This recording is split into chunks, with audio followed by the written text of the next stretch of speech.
Fala galerinha do xadrez, tudo beleza? Teremos aqui uma partida de Bobby Fischer, na minha opinião, um dos jogadores, talvez o jogador mais genial da história, em termos de brilhantismo, né, de a facilidade com que ele jogava e encontrava os lances, quebrava paradigmas e tudo mais. E aqui ele vai jogar contra o heptacampeão espanhol, o Arturo Pomar Salamanca, o primeiro grande mestre da história da Espanha, 7 vezes campeão nacional. E a gente vai ter aqui uma partida espetacular que eu já vou mostrar pra vocês. Mas antes eu quero saber, você já tá sabendo do meu novo projeto? Você já tá me seguindo no novo canal? Que novo canal, Rafa? Dá uma olhadinha aqui, te espero lá, hein? Dá uma olhadinha aqui. Fala ETH Maníacos, tudo beleza? Bom, aqui a gente vai conversar com esses dois gigantes aqui do mercado. Nós vamos falar sobre tecnologia, programação e o xadrez, que é o mercado da criptoeconomia. Contaremos com a presença de grandes especialistas do mercado. Serão lives, vídeos, conteúdos periódicos para que você fique sempre muito bem informado sobre o mundo da tecnologia e sobre o mundo de Ethereum, uma nova plataforma, uma nova tecnologia que veio para ficar, galera. Eu então convido todos vocês a me seguirem lá no canal ETH Maníacos, o meu novo canal. E para você fazer isso, basta clicar aqui no link que está aqui na descrição do vídeo e confirmar aí, ative também as notificações para você saber quando teremos aí vídeos novos para você seguir acompanhando. E fiquem tranquilos, o canal Xadrez Brasil continua firme e forte, espero você lá.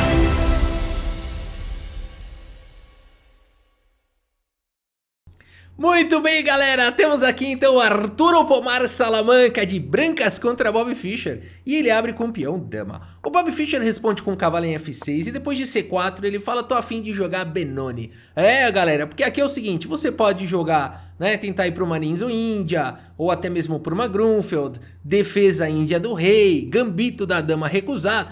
Um monte de lance aqui você pode tentar transpor semi-eslava, tal. Mas tem um lance aqui que o Bobby Fischer, quando jogava, sai de baixo, que é C5 a Benônia, né?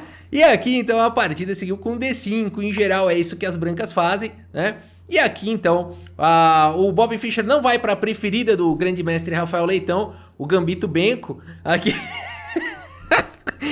Ó, se alguém jogar o Gambito Benko na frente do Rafael Leitão, eu acho que ele perde as esperanças, né? Ele fala que é uma abertura terrível, né? Mas aqui o Bobby Fischer não vai, então, pra preferida do Leitão, o Gambito Benko, e segue aqui na Benoni com E6, né? O que se faz aqui na Benoni é atacar o peão central. Cavalo C3 seguiu na partida, aqui peão toma e as pretas vão fazer o fianqueto, né? Pode jogar com D6 agora, mas não precisa, pode tentar diretamente fazer o fianqueto. É o que o Bobby Fischer vai fazer agora. Ele segue com G6, E4, as brancas dominam aí o centro, né? Aqui sim o Bobby Fischer joga o seu lance D6, porque bispo G7, galera, toma cuidado, né? O peão aqui ele vai para E5 e agora já era. As brancas estão praticamente ganhas aqui, né? O cavalo tem que voltar muito agora, porque aqui ele levaria um G4 e tudo mais. E aqui, de fato, a partida acabou, né? A partida já acabou de acabar aqui para as negras, né? Então tem que tomar cuidado, também não dá para sair fazendo qualquer lance, por isso é importante aqui o D6 controlando a casa de E5. A partida seguiu com bispo E2 e agora sim bispo G7 prepara para fazer o roque. O Arturo segue com F4, uma variante bem agressiva aí contra a Benoni.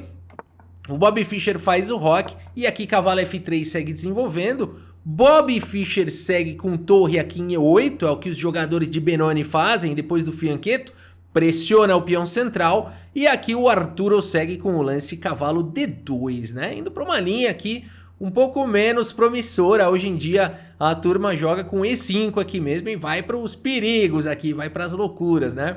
Eu ver aqui no nosso livro de abertura, E5 é o lance de longe mais jogado aí hoje em dia, tá? Mas a partida seguiu com o cavalo D2, o segundo lance mais jogado, e agora o Bobby Fischer segue com um bonito lance aqui, galera, um bonito lance, que é o lance C4. Esse é o Bobby Fischer, né? Lance 10, aqui ele fala, pronto, chega, vamos começar a criar alguma confusão aqui, né? E agora é o seguinte, o cavalo aqui ele está protegendo o peão central, mas uma ideia seria tomar o bispo. Por que o Bobby Fischer está entregando esse peão?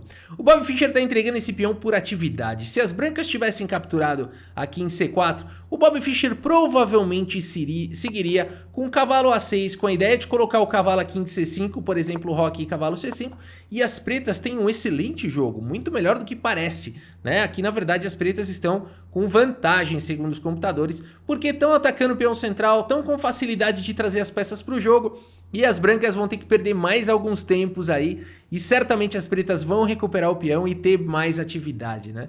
Então é uma continuação bastante perigosa capturar esse peão, por isso aqui a partida seguiu com bispo em F3, ok, super protegendo o peão central, não dando muita bola para esse cara aqui agora. E o Bobby Fischer segue com o cavalo de bem D7, segue desenvolvendo peça como se não houvesse amanhã, né? Lembrando que aqui, lembrando não porque eu ainda não falei, agora é importante dizer que aqui o Arturo se capturasse em C4 não foi o lance jogado, o Bobby Fischer tem vários lances bons aqui, pode continuar com o cavalo C5 ou pode até mesmo capturar aqui em E4, né, e partir para uma sobrecarga aqui, já que o rei está exposto e tudo mais, seria uma continuação também bastante interessante, né? Então tem essa questão do rei exposto aqui rolando, por isso aqui o Arturo faz o roque, um lance que por incrível que pareça, já dá uma vantagem decisiva aqui para as negras. É impressionante isso, né? O conhecimento que aqui, galera, o Bobby Fischer não tinha engine, computador, preparo de abertura com computador nem nada, mas se você põe aqui essa posição, como o xadrez é interessante, né? Tá dando 2 pontos, os computadores dão 2 pontos de vantagem aqui, é quase um cavalo a mais pro Bobby Fischer. Mas como assim? O Bobby Fischer tá com 2, 4, 6, 7, 2, 4... Bom, a questão material tá igual, né? Mas a gente fica tentando enxergar onde é que tá toda essa vantagem aqui das negras. E na verdade ela só se justifica por causa desse lance. É o único lance que justifica essa vantagem toda aqui das negras. E é o lance jogado pelo Bobby Fischer, né? Por quê, galera? Se cavalo toma, tá vindo dama com cheque. E o cavalo não pode voltar também, ó. Tá vindo dama com cheque. E o cavalo não consegue voltar porque vai ser capturado. Não tem defesa nenhuma e vai ser capturado de qualquer maneira, né? Então o que justifica essa larga vantagem é o lance B5. E agora as pretas já ativaram essa maioria de 3 contra 2 e vão ganhar muito espaço aqui na ala da dama, né? Legal! A partida seguiu com o rei H1 atacando o peão, o Bobby Fischer protege agora o peão com A6, leva o A4, o Arturo, claro, galera, uma pessoa que é 7 vezes campeã nacional, sabe o que tá fazendo, o Bobby Fischer tira a torre da cravada, tem um peão toma, e aqui E5 atacando agora o cavalo aí do Bobby Fischer, o homem aqui tá brabo. A partida seguiu com o peão toma e agora cavalo aqui de D em E4. Opa, colocando, porque agora é o seguinte, pessoal, as brancas têm um peão passado, tá? Vamos entender essa magia toda aqui, por que ele avançou o peão e não recuperou agora o peão? Porque agora as brancas têm um peão passado e é nisso que tá apostando o grande mestre espanhol. Cavalo de D em E4 foi jogado, temos cavalo toma e o Bobby Fischer joga agora o cavalo em F6, pressionando fortemente o peão central. O peão passado virou prioridade. O Arturo avança o peão passado, de forma que agora o peão está protegido. A partida segue aqui com bispo E6 pelo Bobby Fischer. Notem que ele não está se preocupando com o peão toma, aqui na posição que não foi jogado, por conta de cavalo toma e bispo toma. E o peão aqui está condenado, né? E o Bobby Fischer teria um final, uma posição aqui vencedora. Por isso a partida seguiu com o cavalo C5, galera. A coisa tá complicada.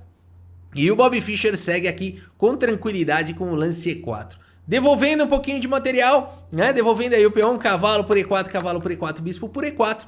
E o Bobby Fischer tá satisfeito aqui porque ele segue agora com o lance dama aqui em B6. Por enquanto, todo mundo tem um par de bispos, todo mundo tem 5 peões e o Arturo segue aqui com o lance F5, o melhor lance da posição, tentando danificar aqui os peões do Bobby Fischer. O Bobby Fischer não resta outra alternativa a não ser capturar com o peão aqui, né?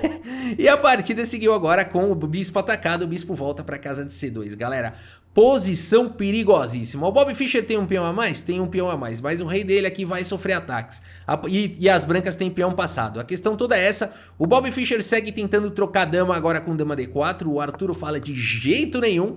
Segue com dama em H5. Pressão total agora aqui pra cima do peão de F5 do Fischer. O Fischer tenta trocar as damas novamente e segue com dama G4. E aqui forçou a troca, né? Conseguiu forçar as trocas, temos dama toma, peão toma. Mas agora o Arturo segue com bispo G5. E a questão é, como é que vai fazer pra parar esse peão aqui? Agora a casa de promoção está dominada, não dá pra jogar F6, né? Então vamos ver como segue aqui a partida. O Bobby Fischer faz os seus cálculos e fala, passa mais esse peão pra cá. Bispo por B2, torre de A em D1 dando suporte pro peão passado.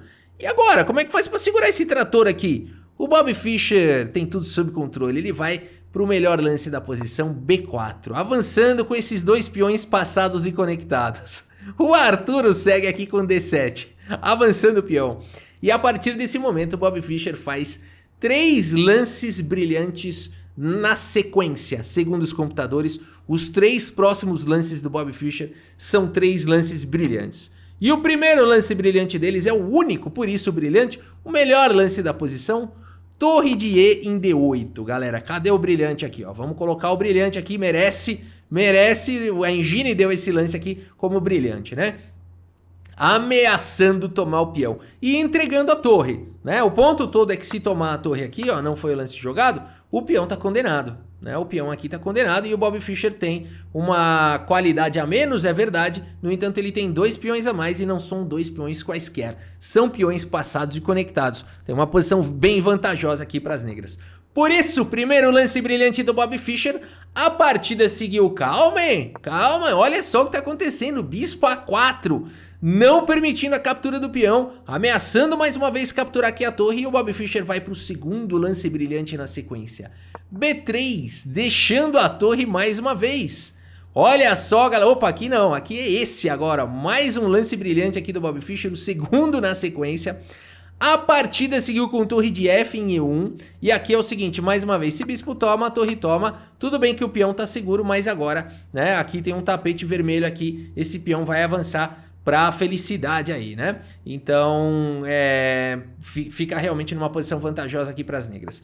Por isso o B3 foi jogado. Torre de F em E1 começa a trazer bastante ameaça aqui, olha que legal, né? Porque se o bispo sair daqui no futuro, a torre tá entrando, né? Então dá pra você ter, você querer capturar isso daqui no futuro, tentar se livrar do bispo e jogar a torre lá, né? Então, por exemplo, aqui seguiu com o rei G7, aqui pelo Bobby Fischer, que é mais um lance brilhante. Aqui eu já vou explicar por quê, né? Vou explicar o que que tá acontecendo, o que que foi esse lance de torre e por que que esse lance aqui do Bobby Fischer foi o terceiro lance brilhante na sequência, galera.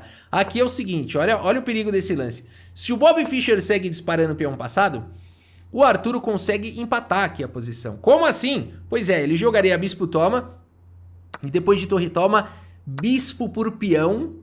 Galera, e aqui é o seguinte, né? Aqui se bispo toma, tá vindo torre E8 com cheque. E aqui as brancas estariam ganhas. Por isso, nessa posição, as pretas não poderiam tomar. E a partida ficaria equilibrada aqui, provavelmente empatada. Vocês entenderam agora por que rei G7? Pra não ter o cheque lá em E8 no futuro. Olha que loucura. E ele agora tá ameaçando C3. Que loucura! Mais um lance brilhante. A partida seguiu com bispo por torre. Torre toma e agora torre aqui em D6. Torre aqui em D6. Tá ameaçando algumas coisas aqui, de repente ele quer jogar dessa maneira aqui, ó, vai tomar o bispo e vai colocar outra torre lá. A partida seguiu com bispo F6 aqui agora pelo Bobby Fischer, protegendo a sua torre.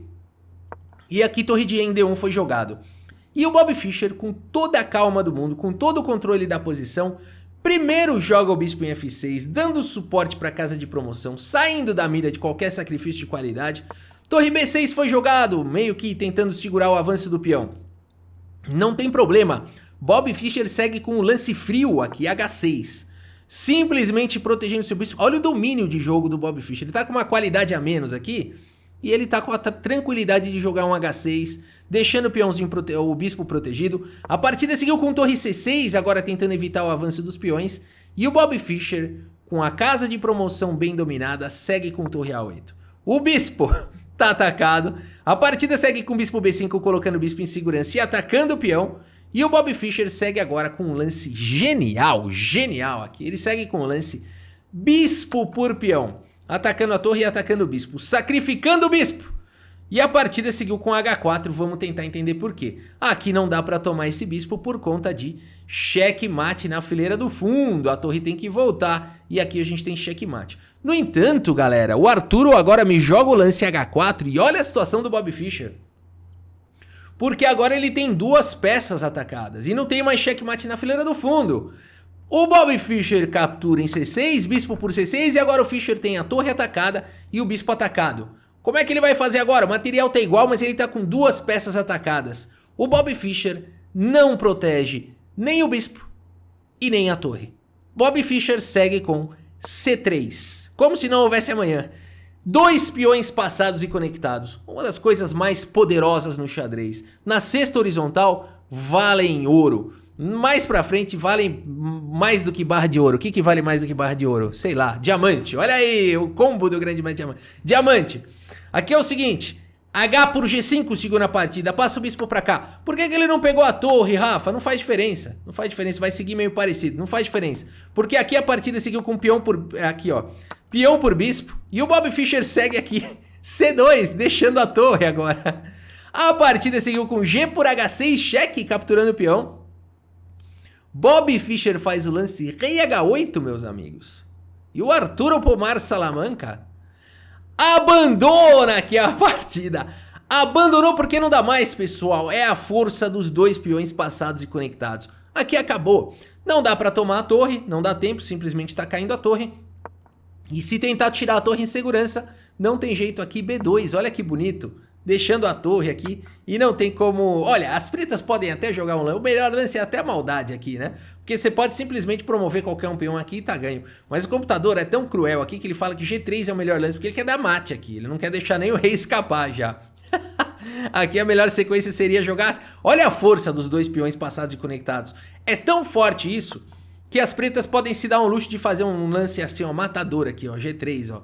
Com uma torre e um bispo a menos. E aqui acabou, né? Rei G1, peão promove, não pode tomar, senão é mate. É mate. Então tem que voltar o bispo. Promove aqui, ó. Não tem mais jeito, né? Defende a torre. Aqui vai levar checkmate. Em poucos lances, né? Bob Fischer, galera. Bob Fischer. Deu pra entender o que é Bob Fischer? Deu pra entender a genialidade desse homem? A profundidade desde o lance 10. Rock perdeu a partida no lance 12, sei lá que lance que foi. Perdeu a partida lá. Olha o gráfico aqui, ó. Olha o gráfico aqui do chess.com, ele perdeu a partida aqui, ó, no Rock. No Rock, aqui ele fez o lance Rock no lance 12, acabou. Dali pra frente o Bob Fischer não deu mais paz, jogou igual uma verdadeira máquina. 3 lances brilhantes na sequência, galera. Isso é Bob Fischer, né? Então, é isso, galera. Espero que vocês tenham gostado aqui dessa partida histórica entre o Bob Fischer e o gigante espanhol Arturo Pomar Salamanca, né? E é isso, muito obrigado pela sua audiência, um grande abraço para todos vocês e até a próxima, valeu!